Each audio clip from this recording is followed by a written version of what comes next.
Hi, I'm Zach Parrish. I'm a tech artist at Epic Games, and today it's my pleasure to introduce you guys to Paper 2D, which is a system within Unreal Engine 4 that allows you to make 2D games. If you guys are unfamiliar with Unreal Engine 4, it is a game development environment that Epic has released. It's available right now from our website, unrealengine.com. I could go into all the reasons why you should get it and try it out, but I'll let you guys take a look at the tools, and then if you guys want to talk after, I'll be here answering questions. I'll be right outside, and we can discuss stuff. Now, the lights in here apparently only have two settings. There's all on and useless, or all off and dark and scary. So bear with me, and we'll make this work. So this is a project that I put together while I was manning the booth at Gamescom earlier this year to try out our new 2D tool. So I want to give you just kind of a high-level intro to what you're looking at. So this is a 2D game environment. We've got a little background, looks kind of like a piece of paper hiding back there. And then you can see all of the different parts of our game. Actually, some of you might recognize the intro part to my super original level. that you've never seen game design like this before, I assure you. Now I'm going to show you how this plays in the editor. In Unreal Engine 4, you can take any game that you're developing and you can play it right in the editor and give it a try. So I'll just jump in and do that. And let's make it full screen because it's a little more immersive that way. So I've got a little stick figure. I drew him in Photoshop with my mouse, which is why the art is so amazing. And he can run around, and he can jump, and he can do little wall kicks and climb things. And he can sneak around, though that's not super useful, it just looks cool. Now, I was able to put all of this together using the Paper 2D system inside of UE4 and Blueprint, which is our visual scripting system. Now, you're going to get to see a little bit of that today. Now, Blueprint is a way to get around creating games without having to code. I am not a programmer. If you sat me down in front of Visual Studio and told me to make anything, even Hello World, I would probably just sweat and burst into tears. I can't really do it. But I was able to put all of this together without having to write a single line of code. Now, I guess to kind of get things rolling though, I want to show you how the Paper 2D tools work in Unreal Engine 4. So it all starts with just a simple texture. So here is the fantastic work of art that was my initial sprite sheet. I sat down inside of Photoshop and I traced out what looked like a pretty good idle animation using my mouse, which again is why it looks so great. Now, once you have that, you can turn that into a series of sprites. I want to show you what a sprite is. I have one sitting right here inside the content browser. This is where you put all of the assets you're going to use in your game. So this is a sprite, and this is how we view it inside of UE4. And this is just, in my case, this is a single frame of animation, but it wouldn't have to be animation. I'll show you how you can create sprites that can also be used to build your environment and so forth. So the way a sprite works is you sample a region of your sprite sheet. And you'll notice you can kind of see through our sprite sheet. We're using our alpha channel to kind of look through and get some transparency there. And so on each frame of this animation, I can just double click and you can see that we're just sampling a different portion, like so. Now I'll show you how easy it is to make these inside of UE4. Let me get a new folder though so that I don't clutter up my project any more than I have to. So let's make a little demo folder. And I'm just going to make a copy of my texture inside that. Okay, so here's my sprite sheet. This is just a texture that I could import. In fact, I think I brought this in as a PNG file that I dumped out of Photoshop. It was really just a matter of just clicking on the import button and tracking it down wherever I hit it on my computer. Now, I can right-click on this, and I can choose Extract Sprites. And it'll do a little bit of processing, and using the alpha channel, it was able to figure out where all of those sprites were located. So I can open one up, and it gives me a list of all of the different sprites that were sampling the sprite sheet. So just like that, it has already broken up my drawing. So really just a couple of clicks of the mouse. Now the sprites are really just the beginning of the system. If you want to create like an animated character, you need to take those sprites and combine them into what we call a flipbook. And just like in old school animation, a flipbook is just a series of frames that you're going to play one after the other, kind of like a little movie. So I'll show you how to put one of those together. So let's just right-click here in the content browser, and we'll go under Animation, and I will make a brand new sprite flipbook. And we'll just call this Idle.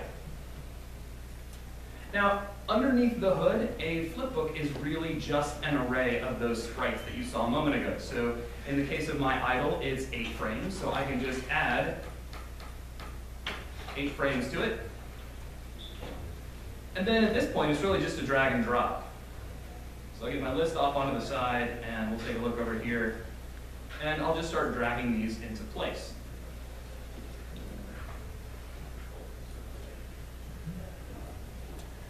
And you can see how we're starting to build up some animation. As a matter of fact, just to kind of keep things nice and fast,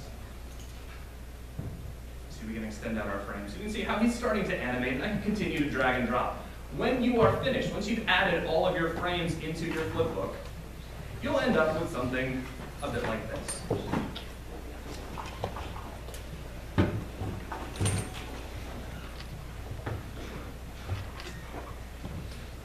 So here's my final idle flipbook, and you see it's just showcasing the animation we have. We can change the frames per second if we want, so we can set that to something like 20 frames per second, and he looks like he's having a little bit of a seizure, a bit of a moment.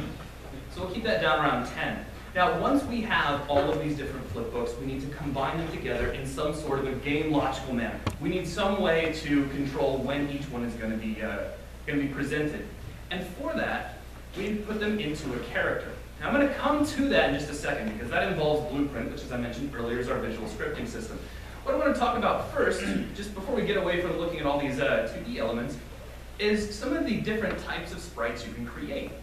So here is a sprite for a little landform. This is just a ledge that you could drag and drop into your game and have your character stand on. So for example, here we are in, again, my super original level. I'm just going to drag this in, and let's scale it up because it's a little bit on the small side. And I'm going to make sure it's at 0 in the y-axis, because that's where I want my game to take place. And just to be on the clear side, let's go ahead and make this a front perspective view. It'll make this a little easier to work with, because we're in kind of a 2D environment right now. And I'll just put this right under the character. Now, when I play, you can immediately start running around and kind of interacting with this new little landform. I want to show you how this was made. So this is the original texture that has all of my landforms on it. It's really hard to understand what you're looking at until you look at just the alpha channel for it. So there's the alpha. So all I really did in Photoshop was just draw out a whole bunch of fun-looking landforms that I wanted to maybe put into my game. Now let's create our own sprite out of any one of these. Let's grab, we could grab the really crazy one down there at the bottom. So I'll just right-click on this, and we'll create one sprite from my texture, and we'll call it Crazy Landform. If I can type today. Too much coffee, my fingers are vibrating. And you can see it's already sampling the alpha channel. It's already sampling all different parts of that texture. But I don't want it to sample the whole thing. All I really want is this one little area down here at the bottom. So I can take the source region and I can modify that. And let's grab the upper corner here, slide it in a little bit, and slide it down. Now, just for the sake of demonstration and for no other purpose, I'm actually going to overlap into the next sprite just a little bit. So we got a little bit of a rogue piece hanging in there. Because if you're building a 2D game, you're probably trying to manage texture sizes, meaning you're going to have a sprite sheet with probably a whole lot of different things on it. If you ever have something overlapping, you're going to want to know how to deal with that. So I'm going to jump over to my render geometry. So this is where we can take the actual geometry of the sprite and use it to snip out anything we don't want to see. So here I could grab this vertex and I could bring it in a little bit and kind of cut out unwanted areas, or if I needed a little more fidelity to get the effect that I wanted to, I could just insert more geometry into that. So now I have another vertex. And you can think of this kind of like a final pair of scissors. Like, take your sprite and be like, that's got some junk in it I don't want to see. Just snip that right off. So now let's edit the collision for this. So obviously collision is going to be a big deal. You want your character to interact properly. And this is a really complicated piece of geometry. And we have some options to make setting up collision a whole lot easier. Now I want to mention, you'll notice there's a little disclaimer here at the bottom of the screen. It says Early Access Preview. The Paper 2D tools are actually a brand new feature, and we are constantly working on them and making them better. So if you want to get your hands on Unreal Engine 4 and try them out, if you run into anything that makes you less than happy, please let us know, because we are looking for ways to continually work on and improve the system. Now, I'm going to go down here to my collision area, and we've got some selections. We have like type bounding box, which is trying to kind of crush down to what it thinks of as the bounding box for this really crazy shape. But one of the options we have is shrink wrap.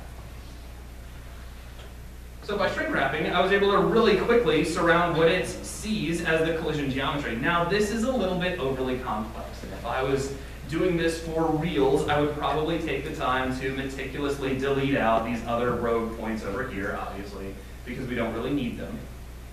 What I'm going to do instead, now that you've actually seen that option, is I'm going to open up the other version of this where I've already got this set up, so you don't have to sit there and watch me go through a bunch of deletions. And there you go. Really, if I hadn't taken my sample area and pushed it over to the side, we wouldn't have seen that extra stuff on the side anyway. So now we've got a nice collision surface that we can use so that when I drag and drop this into my level, again, we make sure that it's sitting in 0, which is where my game is going to be located. I can hit play. And it's really difficult to see at that resolution, so I'm just going to scale him up. There you go. And you see he can kind of feel like sort of up and down motion as he moves across the collision area there. Okay, so we've taken a look at the sprite-based tools for Paper 2D. What I want to do now is show you how this was added into a character to allow us to have something that animates that we can move around and interact with.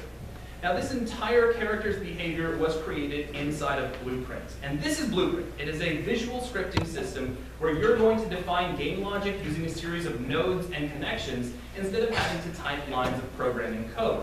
Now what you see here looks a little bit intense, but it's really not that bad. To show you how it all works, what I want to do is recreate a portion of it. So this is the area of the graph that handles our character's motion. And to make things all kinds of fun and interesting, I'm going to do a marquee selection to all these bits and pieces and just delete them out. So if I recompile this, and by the way, for my nerdier folks in the room, this does get compiled down to bytecode. So it's in a way, this is like visual Unreal Script, if you're familiar with Unreal Script from back in the day. So right now, my character no longer moves. In fact, he seems to be having some serious problems. We need to add that motion ability back in. Now, a bit of important information for you to stay on top of is that we have an input already set up to help our character move around. Here inside my program settings, I can define all the inputs that will be needed for my game. And one of these is called Move Right.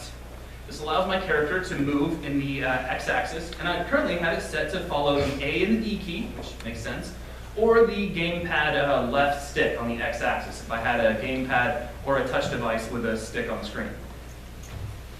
Now again, I named that axis input Move Right, and that's going to be important because I want to listen to events coming in from that axis in order to make the character move around. So I'm going to right-click here on my graph, and let's just type out Move Right. And you see I get an axis event for it, so we'll click and create that. Awesome. So now what do we want to have happen? Well, we want to move this object around. So let's just say we know that's involved with movement, so let's just type out movement and see what we get. And listed amongst our inputs is add movement input. So I'm going to create that. Now I'm going to wire these two together. This means that whenever our move right event is fired, it's going to add some sort of movement input to our character. By how much? Well, we can just take the axis value that comes in, plug that right in, and now we just need to tell it what direction. We're just moving side to side, which in 2D is going to be the x-axis. So we'll set x to 1. Now with just that much done, I'm going to compile and save. And let's close this, get it out of the way, and let's test again. And it's not perfect yet, but he is moving left and right. He's not animating properly, but we'll actually get to that here in just a moment. Okay, so the next thing we want to be able to do is handle animation for our character. Now, this is something I will have to go into a little bit after the fact, but we have a custom event that I've created. Basically, I made my own event. It's kind of like writing your own function in a programming language if you wanted to take that route, but I'm not really a programmer, so I'm not going to think about it that way. All we're doing is saying, whenever this custom event fires, I want you to find out if my character is falling, how fast he's moving, whether or not he's crouched, and if he just all this information, and we're going to feed that into an animation state machine. Talk about that a little bit later. We're going to use the result of that to set our character's flip book. Basically, what animation do we want to play? Is he going to stand there at idle? Is he going to be running? So all we need to do is make a call to this update animation custom event. So let's do that. I'll just type out update animation. And because I've made that custom event, I already have a function called ready and waiting. So I can compile and save that. And he's already animating, but he's moonwalking, which is pretty awesome, but not super useful for my game. So our next step is going to be simply making our character turn in the right direction as we move. Now to do that, we're going to need to make a comparison as to what direction we just told him to travel in.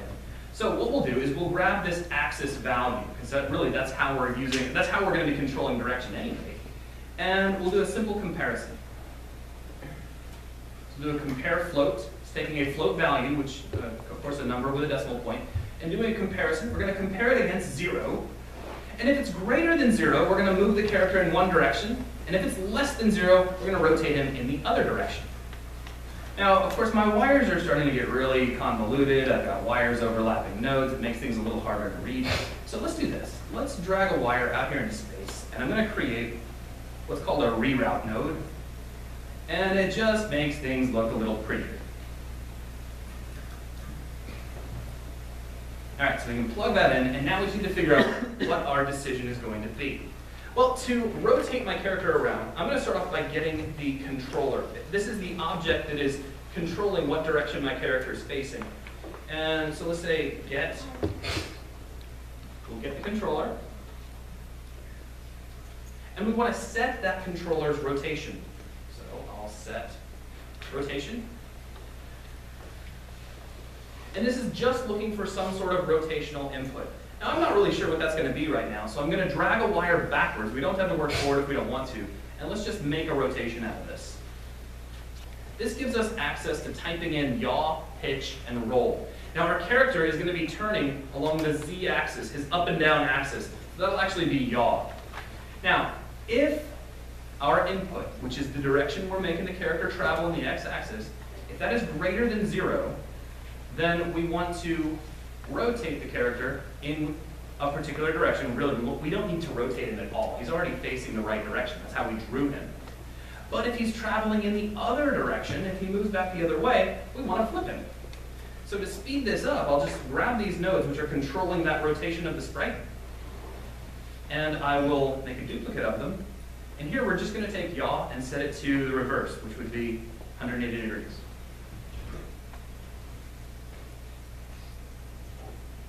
And then if we want to make this a little pretty, we could do another reroute node here. And you get the idea. Okay, so let's compile and save this. And we'll give this another test. All right, so you can run in one direction, and then when I go back the other way, he flips back in the other direction. So you can see how this visual scripting system allows you to create behaviors and create logical decisions, start really controlling your game without having to do a lot of coding, compiling, jumping out into Visual Studio, which I don't like to have to do anyway. Okay, we're down to the last 10 or so minutes. So what I want to do real quick is cover some of the other features of this. So I have a little area down here at the bottom, which looks a lot more complicated than it is. And all of this, you can see I've got a great big comment box around it. This just handles his wall jumping. And I want to show you really carefully how this works. So what we're doing is when we detect a wall jump, capsule around our character, to show you that capsule, let me jump in and play the game. And I'm going to show the collision on my character. So my character is actually represented in the 3D world in terms of physics collisions by this little Tylenol-shaped capsule that surrounds him at all times. And you can see it gets tiny when he jumps. We use that capsule, or I used that capsule, and made a slightly larger version of it to kind of trace out around him and see if he's touching a wall. As soon as he's touching a wall, we apply some math, and I'd like to show you really quickly how that works. First off, we grabbed that capsule component, we got its height and its radius, and with the help of a little vector math, which I will admit, it was a lot of trial and error, I'm terrible at vector math, we made another capsule that's slightly bigger than the original. Let me show you real quick. You can actually see the capsule being drawn. If I set my debug type to duration here, and I play through the game again, now when I jump, you can see it actually creating that capsule. So each time I jump, it tries to see, hey, is he touching a wall? And if I'm not, it draws a red capsule. If I am, it's going to draw a green one.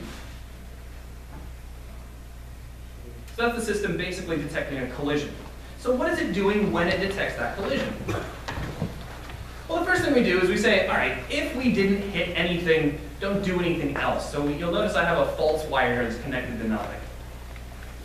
If we did hit something, we can follow this white wire all the way down here to the end. All it's going to do is launch the character in some direction. Just grab the character and throw him. Basically make him bounce off the walls. But how are we coming up with the appropriate direction? The first thing we do is we grab the surface normal of the surface he was up against. It's a wall. A normal, if you're unfamiliar, is going to be the vector that is perpendicular to a surface. So if I have a wall that's vertical, its normal will point out 90 degrees. Then we check and see if that normal is facing to the left or to the right. We have to know this because we are about to rotate that vector into an upward direction. If it's facing, well, I guess to you guys, if it's facing to the left, we want to rotate it this way. If it's facing to the right, we want to rotate it this way. So I have both those options here. You'll notice in one direction we're rotating 60 degrees, in the other we're rotating negative 60 degrees. This node rotates our vector. It's literally grabbing that surface normal and spinning it upward. We multiply that vector by our jump magnitude. This is how much we want to launch the character up into the air. And then we nullify his velocity. We take his current velocity and we subtract it away. The reason we do this is if he's falling down the wall really, really quick and we hit jump, if we weren't doing this, he would just bounce off the wall but keep on falling. By removing his initial velocity, he could be falling at 100 miles an hour, and as soon as we hit the jump, he'll stop and he'll bounce up into the air. So we had to remove that existing velocity. So at that point, we've got all the data we need. We can launch the character in this new direction that we've just figured out. Then we do a couple of things just for the just to kind of make it look cleaner. We do that same rotation mechanism that we use to control the direction our character is facing. This just makes him turn away from the wall he just jumped off of, which feels really natural. And then we have a custom node of our own, which is calling his jump animation. So you see his little leg kick out. Once all of these compile together, you get what we see here. Now I still have the debug test on, so you can see everything kind of being left behind. You can actually see when those wall kicks fail. But apart from that, I want to show you just kind of an interesting feature of Blueprint itself. Let me zoom in to where you can see that graph and see all of the work that's going on inside of it. In fact, I'm kind of limited on screen space here, so I'm going to kind of utilize my screen space as efficiently as I can. Let's pull this down and kind of out of the way. I'm going to take the viewport and we'll rip that off. I'm going to float that over to the left. Let's take the event graph and float that over to the right. And now, let's see, if I play the game, and we're going to have to tell Blueprint that I want to track this object. So let me really carefully. By the way, folks, if you're using Unreal, it's so nice to have two screens sometimes. All right, so let's do this. There we go. Fortunately, the UI is highly customizable. So let's jump in and start playing a game. Now, what I'm going to do is tell the Blueprint editor that I've been using that I want to debug the character that is currently in the game. Now, as I play, you can actually see those commands trying to fire through the network. So each time I jump, you'll notice we have a line here that is trying to fire, and it's not really getting anywhere, but the moment it detects that I can jump off of something, the rest of the code will execute. Now if we take that and expand upon it, we can grab everything about the character. So there's all of the logic that the character uses to move around, and you can actually watch it all execute while we play the game.